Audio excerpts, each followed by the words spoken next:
Hello and welcome to Words Matter, the podcast where we talk about words and many different topics. Today I have a very special guest, very, very special because he's my brother. Lucky him. Wow.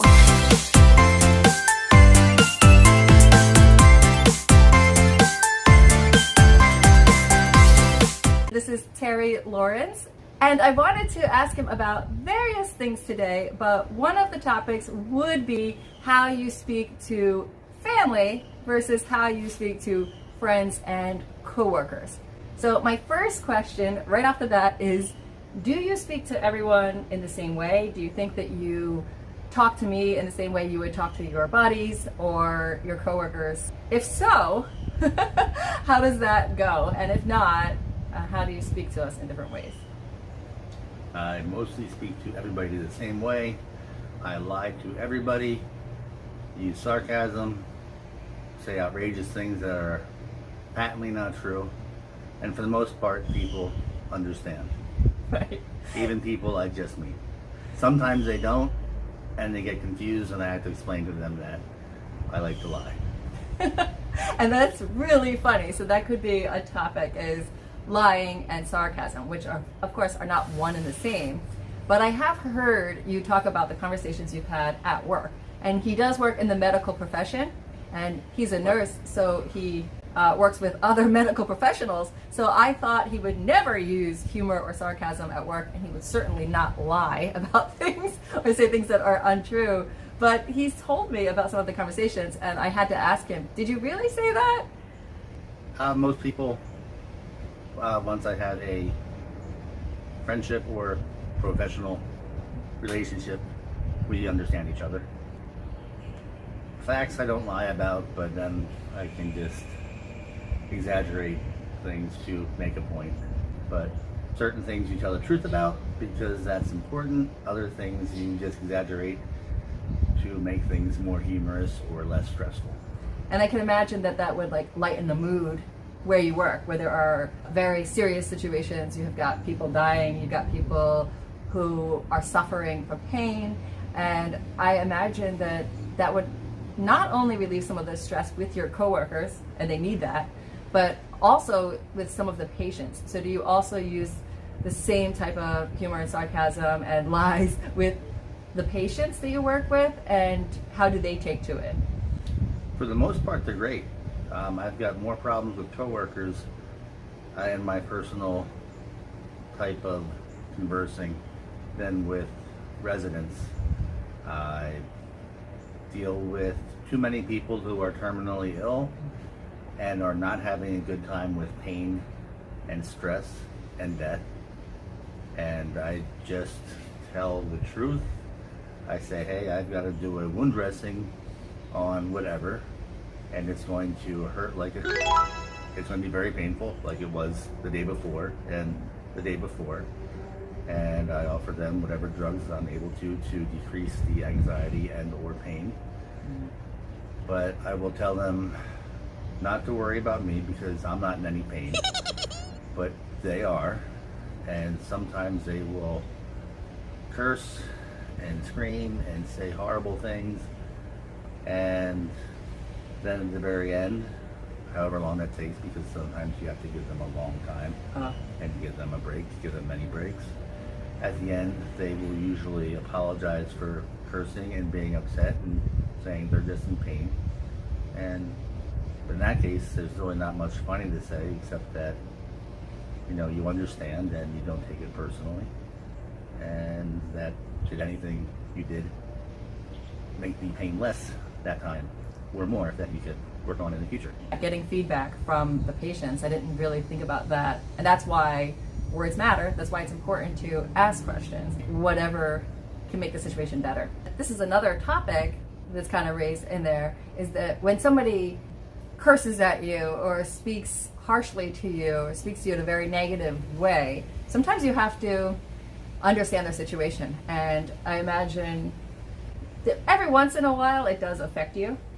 So every once in a while, maybe it does get to you and bother you. Maybe it doesn't with you, but I'm sure some nurses and doctors do take it personally. Sometimes you can't help it, take things personally. And you can be there getting yelled at for a good 5 minutes and be professional about it, and then they'll get something in that either hits too close to home and it's something you do have to work on, or it's just something that is so not true and wrong to say that you can get upset, but you just have to take a deep breath and try to deal with the real issue. Yeah, that's a really good way of handling it. And I think that takes some emotional intelligence, and I think that that should be part of the training. Do they touch on that when you're going through schooling of like, hey, listen, it's absolutely guaranteed that patients are going to speak to you harshly. Their family members are going to speak to you in a harsh manner because they are very, very upset. They are probably exhausted from caretaking. They're worried about losing their family member. So you have people who are going to be very rude to you, the family members and the patients. Do you get any training on that to prepare you mentally, emotionally for the verbal attacks that you might encounter? Yes, and when I was a new nurse, some questions that were just questions would insult me because I'm a nurse. I know these things. Or even worse yet, I'm a nurse and I don't know the answer to your question. But once you realize that that could be your mother, grandmother, sister that's being taken care of, and these people's questions are, even if asked rudely, things that they are worried about. Wow, that's a good point. Because I was in the ICU unit with a friend one time, and I kept observing the conversations that were happening between her husband and the staff. And he would question every nurse, every doctor, and he was questioning them and accusing them of not knowing consequences of what they were prescribing her. And in one case they were right. My friend and her husband were right in the fact that it shouldn't be prescribed, but they were very calm about their response, and they explained why they were going to take that risk regardless. They were aware of the risks, but they didn't think he would be aware of the risk. So that kind of came up, and I assume that like your ego can come into it, and it depends on the person. Like you may be able to handle it better than the next person. It's interesting you'd say that. Yes, it happens a lot because somebody might have an allergy to something or have had an adverse reaction to something. So they say, hey, you can't give that. And then when the doctor explains to you, well, it's better that she be alive and have a reaction to this than we don't give it and the situation goes downhill. On the other hand, not necessarily in this situation, but the doctor, the nurse, the aide, and anybody at any job can be at the breaking point from what's happened earlier and have somebody ask that, and it could be the last straw, and you say, you might have less patience when you say, we are aware, we know what we're doing, please go away. Wow, those are two excellent points that he just brought up. We don't know what that person has been through that day or that week or what else they've got going on in their lives. Another example of that, of your point you're making, is cashier. So whenever I go to a supermarket or a department store or something, and the cashier has an attitude with me, or they're impatient, I wonder why. And I think to myself, what's their problem? This is your job. Your job is to deal with people. And I didn't do anything that called for this kind of reaction. And then I recall that they've just dealt with probably 400 people before me. They're dealing with other people who were being rude to them, or they're tired, or they had a bad day. We're all humans.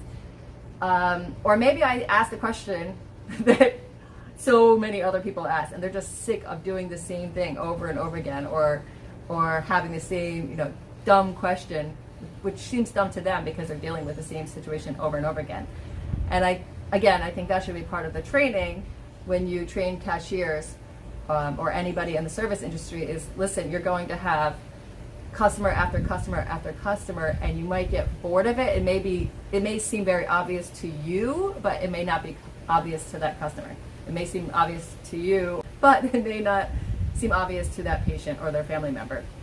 So that's one thing that on both ends we have to keep in mind, the person speaking and the person listening.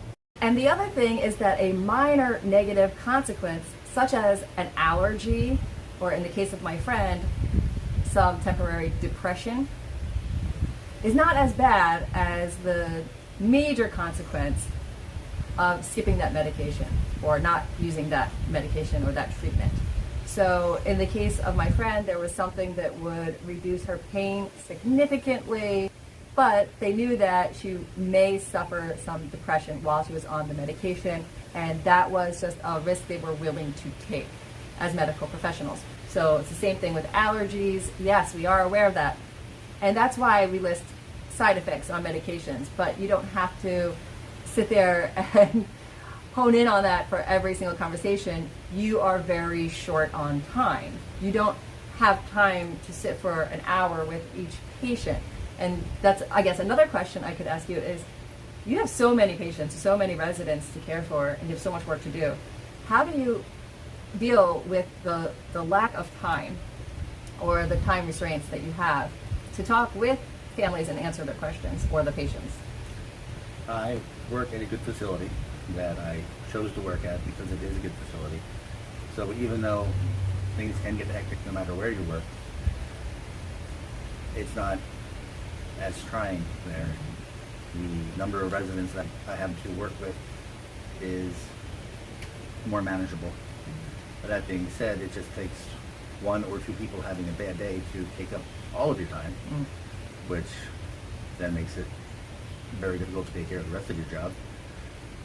However, I don't have to have everything memorized.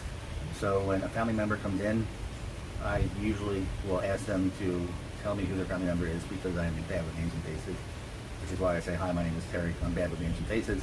I'm probably going to forget your name. And they know that. So half the time they reintroduce themselves knowing that I may not know. And then I can just go into the person's record, look at their diagnoses, their recent notes, labs, consults, and I can get an idea of what's going on if I haven't been there all along and bring them up to date. The important part of that is to say, I wasn't here.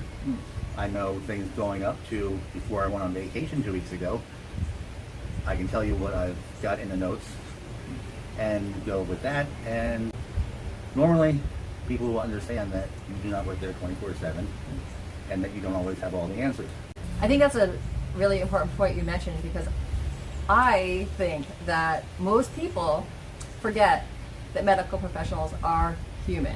And of course we're not going to, suddenly I'm a medical professional. We, in the medical field, are not going to remember every face and name and every single medication and ailment and illness and diagnosis and every test scheduled and every date and time. There's just so much to remember in any field, but especially the medical field. And I think it's better to err on the side of caution, even if you are sure, you are confident that you do know the results of their test or you do know what's coming up. Just to double check, even if you are pretty certain of that, just double check and make sure that you don't misspeak or give the wrong information.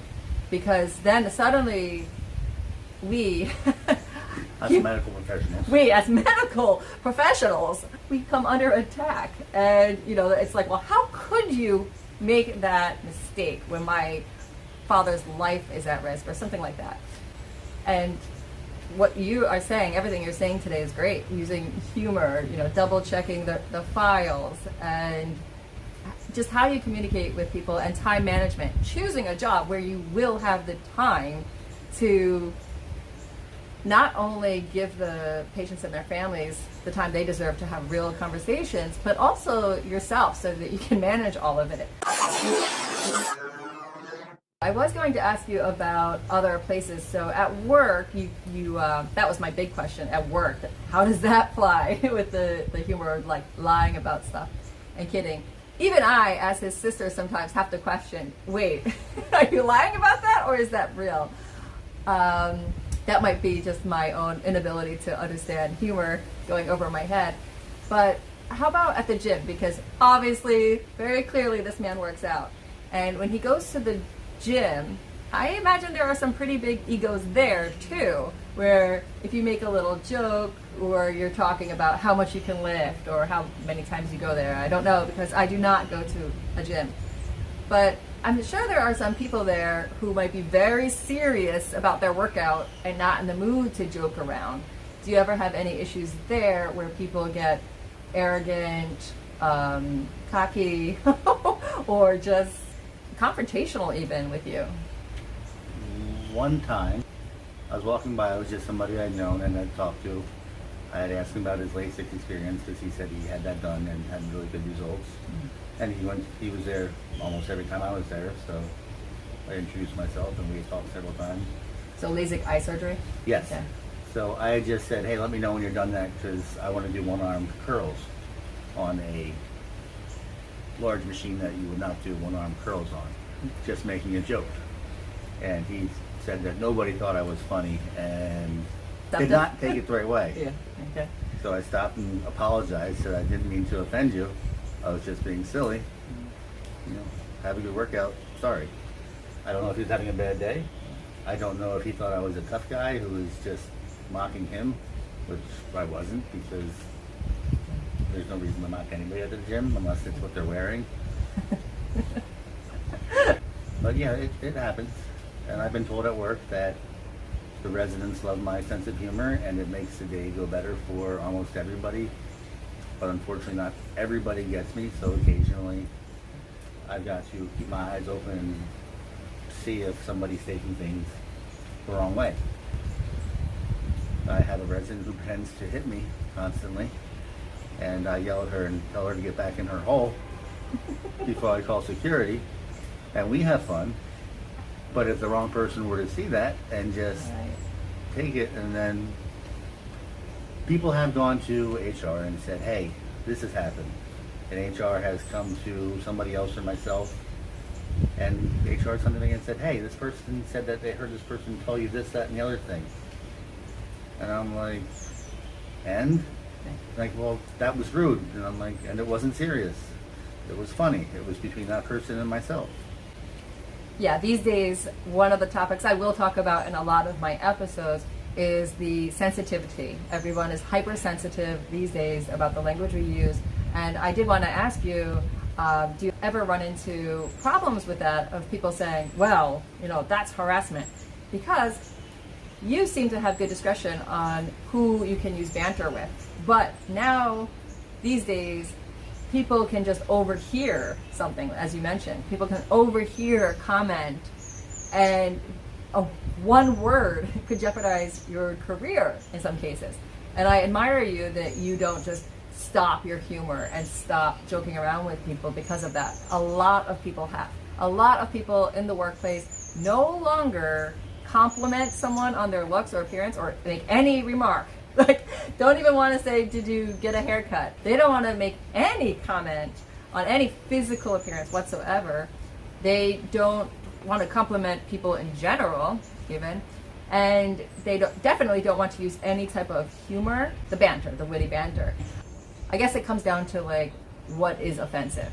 Like, does the listener get to determine, I'm offended by that? I'm offended by her calling you something, a nasty name. And they're joking around. Where do we draw the line, and who determines what's offensive or inappropriate? That's a question that I can't answer, and that I don't think anybody can answer right now. But I do think you're handling it very well, because it seems like whenever you do encounter a person who is not receptive or doesn't respond well, your counter response is very good, because it's always a quick apology. It's just, I'm sorry, I didn't mean to offend you, and you move on. Where other people with humor say, can't you take a joke? What's the matter with you? Don't you have a sense of humor? And then that's where the problem escalates. You seem to put out the fire before it begins. You just recognize that person's not getting my humor, they're not appreciating it, and you squash that, nip it in the bud. So I think that's good. Do you think you'd ever be in a situation where if HR or someone at the gym said, hey, you joke too much, whatever, do you think that you would change facilities, change the gym, change the job? Or do you think that you would actually change your personality and just succumb to the new sensitivity of these days and stop joking? I'm not going to change who I am. I probably have to that person or persons so that I did not have to change my personality, because that would be easier and probably better for the rest of society. Absolutely, you are a smart man, because that would solve the problem. The problem is the person who doesn't understand humor. I'm with you on that. Sarcasm. Sarcasm. Well, I've had enough of you, so I'm going to go. He always says this. In fact, we are now in Myrtle Beach, and I crashed his vacation because his wife invited me. And I've heard several times that he did not invite me. But I'm here to see my loving brother. I'm a fan of the truth and just want to make it totally clear. The truth. The Yes. truth. Okay, I'm not a fan of the truth. I barely have anything to do with the truth. But the truth is, she invited you. I'm glad she did. Oh, he's glad I did. I got it on video. All right, thank you, everyone. Thank you so much. You will be seeing my brother again, because someday I want to interview him with his lovely wife, my sister-in-law. I will be interviewing my sister-in-law and her husband, Carrie Lawrence. Thank you so much. Seriously, thank you so much. I am very, very appreciative of my brother for so many reasons. But I highly appreciate that you were willing to speak today and to make my channel even more fun than it already is. Bye-bye. Ciao.